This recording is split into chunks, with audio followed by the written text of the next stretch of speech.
Subscribe कीजिए हमारे इस चैनल को और क्लिक कीजिए बेल आइकन पर, जिससे कि आपको हमारे लेटेस्ट अपडेट्स हमेशा देखने को मिलते रहेंगे। दोस्तों, हमारे वीडियोस को लाइक करके अपने दोस्तों के साथ जरूर शेयर कीजिए। आइए जानते हैं कि कब, कहां और कैसे अवतार लेंगे कल्कि भगवान। दोस्तों, कल्कि को विष्णु का भावी और अंतिम अवतार माना गया है। पौराणिक मान्यता के अनुसार पृथ्वी पर पाप की सीमा पार होने लगेगी, तब दुष्टों के संहार के लिए विष्णु का ये अवतार प्रकट होगा। भागवत पुराण में कल्कि अवतार की कथा विस्तार से है। कथा के अनुसार संभल ग्राम में कल्कि का जन्म होगा। अपने माता पिता की 5वीं संतान कल्कि यथा समय देवदत्त नाम के घोड़े पर आरूढ़ होकर तलवार से दुष्टों का संहार करेंगे। तब सतयुग का प्रारंभ होगा। कल्कि अवतार का स्वरूप और आख्यानों पर अक्सर चर्चा हुई है। सबसे पुरानी मीमांसा साम्यवादी विचारक सत्यभक्त की है। उनके अनुसार जो भी सार्वभौम सत्य और युगीन सिद्धांत को व्यक्त करते हैं, वे सभी अवतार के रूप में प्रतिष्ठित होते हैं। कौन होंगे कल्कि के माता पिता? दोस्तों, इस अभिव्यक्ति की सघनता और विरलता के अनुसार ही अवतारी शक्तियों के स्तर या कलाएं तय की जाती हैं। बुद्ध से पहले कृष्ण को 16 कलाओं का अवतार माना गया। सभी अवतारों ने अपनी तरह से दुष्टों का और उनकी दुष्टता का दलन किया।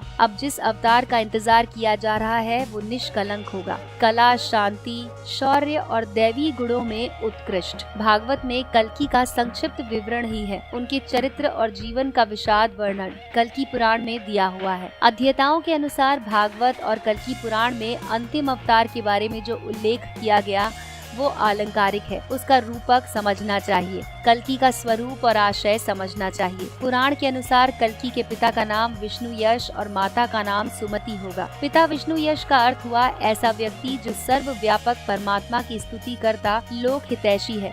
सुमति का अर्थ है अच्छे विचार रखने और वेद पुराण और विद्याओं को जानने वाली महिला। ऐसा होगा कल्कि भगवान का स्वरूप। दोस्तों, कल्कि निष्कलंक अवतार है। भगवान का स्वरूप परम दिव्य होता है। दिव्य अर्थात दैवीय गुणों से संपन्न। वे श्वेत अश्व पर सवार है। भगवान का रंग गोरा है, परंतु क्रोध में काला भी हो जाता है। वो पीले वस्त्र धारण किए हैं। प्रभु के हृदय पर श्रीवत्स का चिन्ह अंकित है। गले में कौस्तुभ मणि है। स्वयं उनका मुख पूर्व की तरफ है तथा अश्व दक्षिण में देखता प्रतीत होता है। ये चित्रण कल्कि की सक्रियता और गति की ओर संकेत करता है। युद्ध के समय उनके हाथ में 2 तलवारें होती हैं। कल्कि अवतार करेंगे ये काम। दोस्तों, मनीषियों ने कल्कि के इस स्वरूप की विवेचना में कहा है कि कल्कि सफेद रंग के घोड़े पर सवार होकर आतताइयों पर प्रहार करते हैं। इसका अर्थ उनके आक्रमण में शांति यानी कि श्वेत रंग, शक्ति यानी कि अश्व और परिष्कार यानी कि युद्ध से जुड़ा हुआ है। तलवार और धनुष को हथियारों के रूप में उपयोग करने का अर्थ है आसपास की और दूरगामी दोनों तरह की दुष्ट प्रवृत्तियों का निवारण। कल्कि की ये रणनीति समाज के विचारों, मान्यताओं और गतिविधियों की दिशा धारा में बदलाव का प्रतीक ही है।